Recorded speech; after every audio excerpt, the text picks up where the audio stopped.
What is Golden State's starting five this upcoming season? Steph, Dre, no Clay. So he out of the starting five. Looney's probably out of the starting five.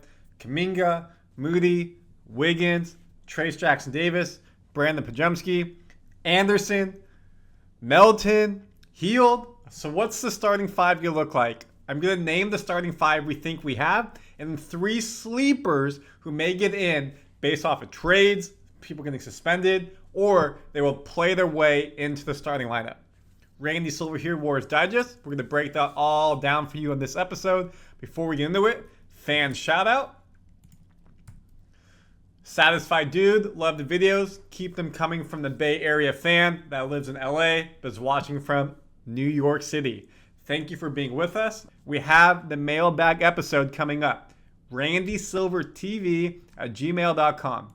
I got a lot of submissions already, looking for some more.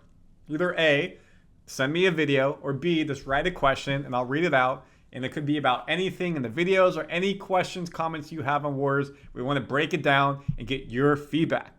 So it's a big part of this channel is the interaction. I want to make sure we're doing it.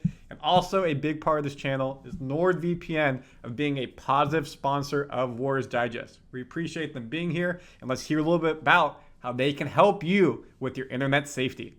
Hey y'all, let me ask you this question. How many of you use the internet? Show of hands? Duh, of course, everybody. That's how you're watching Warriors Digest. Well, for today's sponsor of the video, NordVPN, they can protect you on your internet when you're watching Warriors Digest or any show. From phishing attacks, no one takes your personal information. From malware that can destroy your computer, eat it up. And you can do it all through Warriors Digest. Thanks to NordVPN being our sponsor, use the code you see right here, nordvpn.com/warriors, nordvpn.com/warriors, and you can get your discount code to check them out. They're VPN that allows you to surf the web anytime, any place, anywhere, from your home, from the coffee shop, your friend's house, wherever it may be. I used to work in cybersecurity, so I know how important it is to protect your information on your computer, on your emails, and the web, and NordVPN will help you. NordVPN.com/warriors. Check them out, and thank you to NordVPN for sponsoring our videos. Let's get into today's episode. So as I said, we're going to talk about three dark horse candidates to eventually break into the Warriors starting lineup if XYZ happens. But first, what does the lineup look like?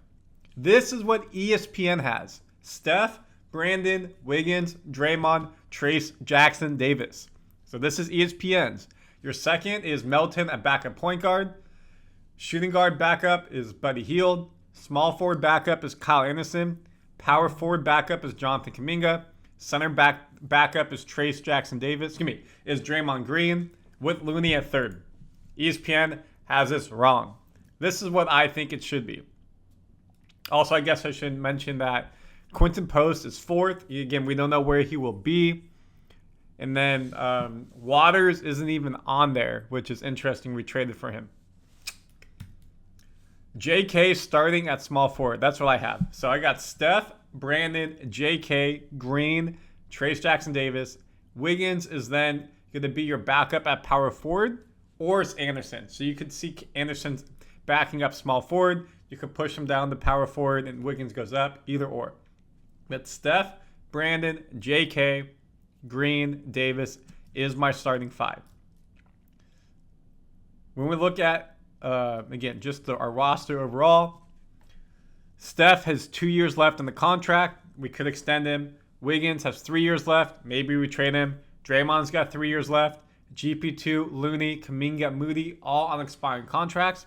We can extend Kuminga and Moody this offseason. If they don't, they're restricted free agents next offseason.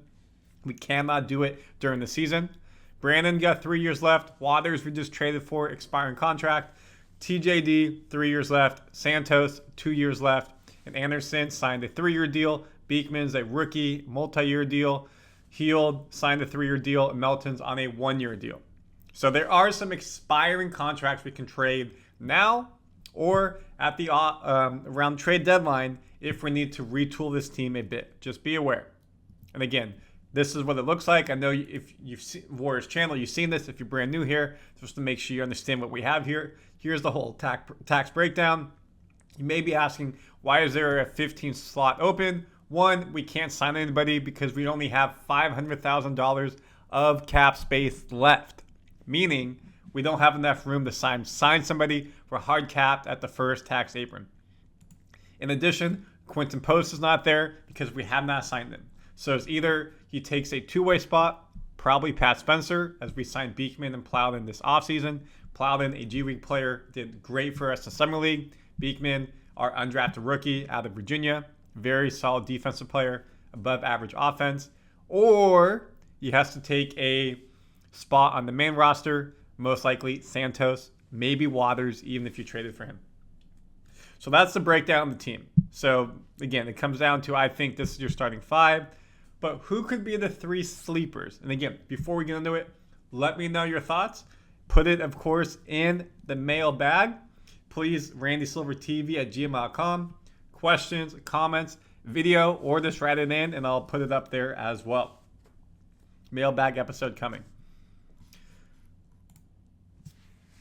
Here was our lineup from last year, our full roster. When you look at the games played, the minutes played, points, as you expect, Steph led in points, Draymond in rebounds, even with all the games he missed. Chris Paul in assists, so we'll have a new assist leader. Same for steals. And blocks, Trace Jackson Davis with 1 a game. Expect more out of Kuminga this season as he starts the full time. He averaged 16 points. I think he'll be close to 20, 25 this season. Same with TJD, average 8 points. I think it's close to 12 to 16 this season. Moody, I think it's more playing time. Expect that to go from 8 points to probably 12 to 16 if he plays like we expect. Because you lost Chris Paul, so that's 9 points a game. You lost Thompson, that's 18 points a game. That's 27 points a game that need to be made up. Kuminga, TJD, Moody step up. In addition, Hield will come in and give you significant points. Darius Saric is gone, so that's 8 points a game. You expect Anderson to probably get 6 to 10 a game, if not maybe a bit more. So there are points out there for us to get and be able to be more successful. So the first person who could step in is naturally Buddy Hield. It's like for Thompson. They shot the 3-point percentage the same the past 3-4 seasons, right below 40% in that area. So if you want to get more shooting in this lineup, then what you do is you probably move JK to the bench, and you get Curry, Pajemski, Hield, Green, Davis. Or you move JK to 2, and you do Curry, JK, Hield, Green, Jackson Davis. That could be your starting five.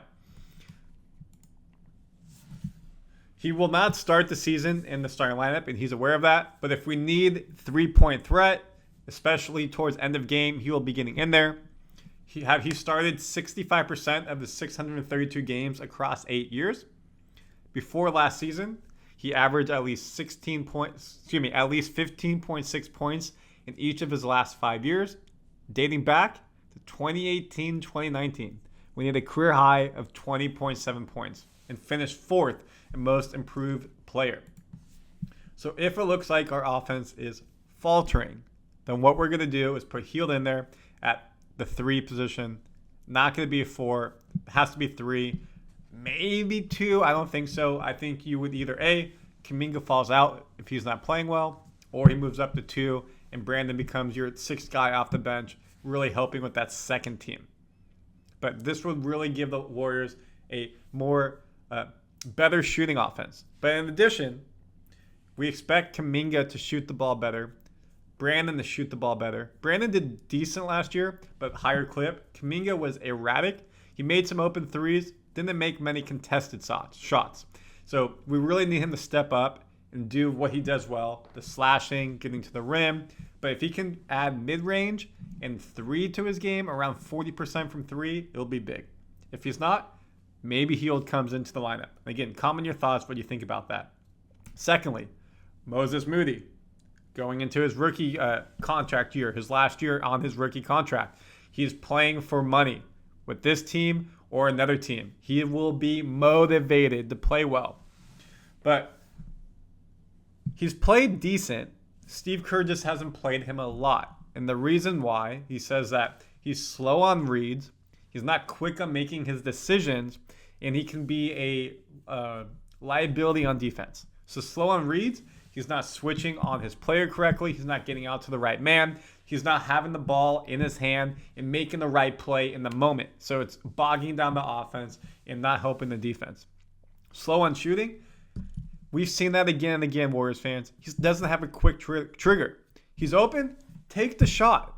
If you miss, okay, sure. But he catches it, waits a second or two, and then will shoot or make the play. Goes back to point one. And then as a consequence, the offense goes out of funk, or then you make the extra pass and it's not there.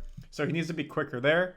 And 3, then his defense just needs to pick up, and Steve Kerr's talked about that because he's not switching quickly. He's not making the right reads. So that's why Steve Kerr says he hasn't played Moody as much.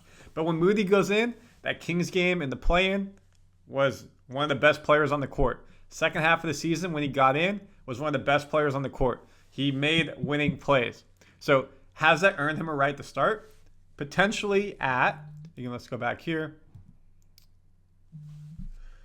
Potentially if we go back to the 3 position or the 2 position, he's not going to start at power forward. If Podziemski is not playing well, if JK is not playing well, then maybe he starts. Again, Wiggins could be in there if he's playing well, goes back to his all-star. So it's a crowded 2-3 position. It'll be tough. He found himself out of rotation. He plays well. Again, he averaged 12.6 points, 4 rebounds, 1.4 assists while shooting a efficient 52% from the field, 40% from 3. The Warriors had a 6-3 games when he started because people had injuries.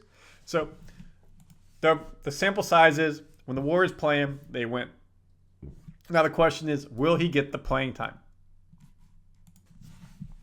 With Klay Thompson out, again, you think Brandon's going to start at the 2. Kuminga's starting at the 3. Melton could start as well at point guard. That's not where he's going to be at. So Moody's really in that 2-3, maybe a small ball 4. But if he has a strong training camp, a good preseason, it could vault Moody into the starting role, or perhaps 6th man, 7th man off the thing. And he will be motivated to do well because he's on that expiring contract. He's on that, I need to play well to be successful and get paid. If we look at it again, how he did last season, just before we move on, 8 points a game, 3 rebounds, 1 assist. And that's middle of your screen. So I'm expecting him to be around 12 to 16 points a game. Helps make up for losing CP3 and Klay. And lastly, Kyle Anderson. Did you think about this one? Again, comment your thoughts, let me know. Arguably, the most unlikely of these players to enter the starting lineup is Kyle Anderson, but it could be because of Draymond. You got Kuminga. I think he's at the 3. So your 4 and 5 is Draymond, Trace Jackson-Davis, Looney, maybe Quentin Post, but no, I don't think so. So you really have not that strong person. I know I put that video out about Jonas Valanciunas, and people like, hey, he could be a good fit. If that even happens, it's not until halfway through the year. So Anderson is de facto your backup power forward-esque. So how would he play? Again, I did a full video breaking down him. I'm not going to go into it, but really one reason. One, we don't know what's going to happen with Draymond Green. Does he get suspended again? Is he hurt? And then boom, he instantly becomes a starter. In 56 games he started with the Wolves, they had a 33-23 record, so a .589 winning rate. That fell just below their overall .598 record when he wasn't starting. So that means that the Wolves played just as good, basically, with him starting, without him starting. But again, what's going to happen with Draymond Green? Is he going to stay suspended? Will he be on this roster? Will there be a trade? Is Kuminga out? Is Moody out? So there's a lot of questions that happen to this roster that maybe Anderson gets put into the starting lineup because he's proven he can do it. And that's where, hey, you know what? Where are we at? Maybe Anderson falls into the power forward. Maybe we do trade Wiggins and Podziemski for Lowry Markkanen. I'm going to say his name. So then it becomes Curry, maybe Kuminga at 2. Your 3 is potentially Anderson then. 4 is Green. 5 is Markkanen. Or you put Markkanen at small forward, but he's not really there. Green at power forward. Trace Jackson-Davis at center. So there's a lot of combinations. We will definitely see in the preseason what happens. I want you to share with me like your thoughts. So do we think it's going to be Hield, Moody, or Anderson as a sleeper coming in? Or is there a player I didn't name like Melton, like GP2, Wiggins, Quinton Post, Waters, who may start? Let me know your thoughts. Again, please share everything to randysilvertv@gmail.com if you want to be featured in a future episode, or comment the YouTube video below. Out.